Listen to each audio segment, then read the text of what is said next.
Hello YouTube land! Thank you for tuning in to One Pinch Chats. It's herding time for me once again, so I have this time to chat again with my camera and with you all my viewers.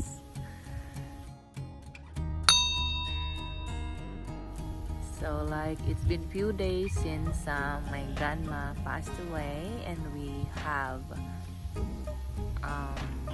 sent her to her grave. Yeah, like we're moving on. She will be forever in our hearts, in our lives. Like, she's the only grandma that, like I know. Like, she lives just walking distance from our house when I was a kid. And that's now, like, that house now is owned by one of my aunties. And yeah, like when we go to the farm before, those times when she was still super active in the farm and in her house and as our grandma, like every Saturday and Sunday when we visit our goats and turkeys and chickens in the farm, we and my family and my cousins, my aunties, the whole family has always been into this Sunday thing of like our native chicken every lunch and our snacks, our native delicacies. Hi Dave. Our native delicacies, nilupak, and other sweets like the sticky rice with raw sugar and some coconut latik. It's called latik, that's mixed with the sticky rice. Yeah, it's been fun, like growing up with the grandma. I really, look forward to every weekend with grandma when I was a kid. And as many of you know, we always, for special occasions or even not special occasion, we make sure that we see grandma. And especially in special occasions, we see her and bring some goodies for her. Like me, I often bring milk, the bones milk for her, and some breads that she can eat because she cannot eat hard foods anymore. So she enjoys bread that's dipped in milk or coffee type of thing, chocolate drink. And there was a time when I give her like just lechon to taste, but she kind of just have a taste, but she did not really swallow it. Yeah.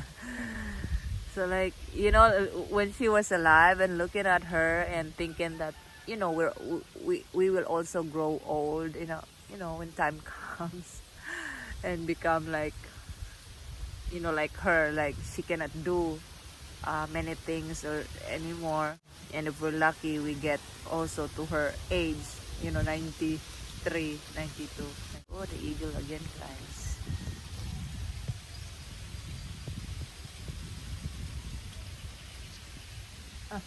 She went already to our farm.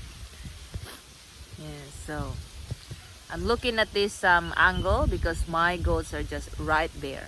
Like I can watch my camera and I can watch my goats from afar. I want to share some of the videos I took from when we buried her. Papa and I are the last ones standing in the cemetery. Others have went back to our farm, grandma's farm, and then Papa and I were left to make sure that the grave is fully sealed up. And so just to share like how it is done here in the Philippines when somebody dies, and how burial is arranged. Like I remember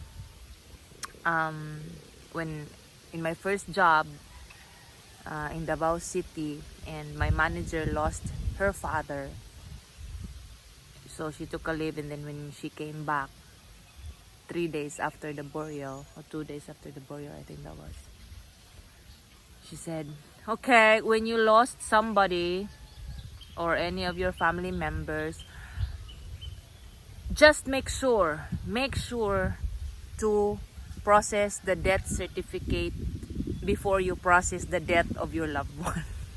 She said. Yeah, so yeah, I really took note of that. Like, make sure that your the death certificate is somebody is handling that document, because it will be the basis for everything: insurances, the cemetery arrangement, the just literally everything to declare the person dead. So in some cases, guys, processing of these documents can be, here in the Philippines, can be quite nasty. Yeah. And I say this because one of my friends, she lost her mother. I think that was in 2015. And as a friend, of course, I was like literally, just by her side, like from when she was in the hospital, when the mama was in the hospital, when she died and all. And then she did not sleep for many days, so I was just there to, give some assistance and all. I mean, process things, documents. When we went to the government office, and there was an interview of, that's Williams Mower. Huh, it's working now? Anyway, yeah, we went to some offices, and it's just one office. We went to like 2 to 3 offices, and in one office where the doctor has to sign the death certificate, and that's the cause of death. And I'm not sure it was the doctor or the secretary, I can't remember, but in that particular office, in the doctor's office, the doctor is under the government office. And she said, "You hurry up, hurry up, hurry up. I wanna go for my 10 o'clock meeting." So like, the doctor sounded so rude to this grieving family who was processing the documents. I really don't don't like to see things like this. Like, I can't believe people like this exist. And she said, "Okay, where's the paper?" Like, she's rushing everything because she just wanna go, and like, she's kind of rude to, like, you expect that she's a professional, she's a doctor, she's in her office, so at least she would have some respect. You would expect that she would have at least some respect of her office. And then she was like this, and then she asked my classmate, "What was the cause of your mother's death?" And so my friend, who did not sleep for days, she said, "She has like this, like this, like that." And like, "Are you sure that's the cause of her death?" The tone is just not right for a grieving family member, and I hate to listen to that. But I am not in any position to react, or I don't know what you have done if you are in that scene. I don't like it. Like, if one of my loved ones will die and I'm treated this way, I would freak out. That's the typical of me. I cannot stand unfairness, and like, some of our expectations fail, and in difficult times, it's just like, it just gives us more frustrations. I don't know if this happens anywhere around the world, but here that happens. So in my grandma's death, everything went well. My aunties did everything for all the documents required, but it took time for her. It just took time for her documents, or that death certificate, to come, because she died on Friday 10 in the morning, and then other things are to be arranged, like the funeral homes, the morgue, whatever. So there are things that needs to be arranged. It's like she was sent to the morgue on same day and came back in the middle of the night. I will attach some clips in this video how she was set up in the house. And yeah, it was okay in my grandma's death. So like there's not so much emotion, you know, like crying. Only on the last part that, you know, like everybody, of course, like I see that everybody's holding back of how, like the time before we sent her to, we close her grave. So also, right, life's like that. We have to move on and deal with the fact that we, like everything shall pass, right? So these are the videos, guys. It's not a joy to watch, but yeah, it's something to learn. Thanks for watching. This has been my Pinoy Chick Chats. Bye.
Oh, everybody's leaving.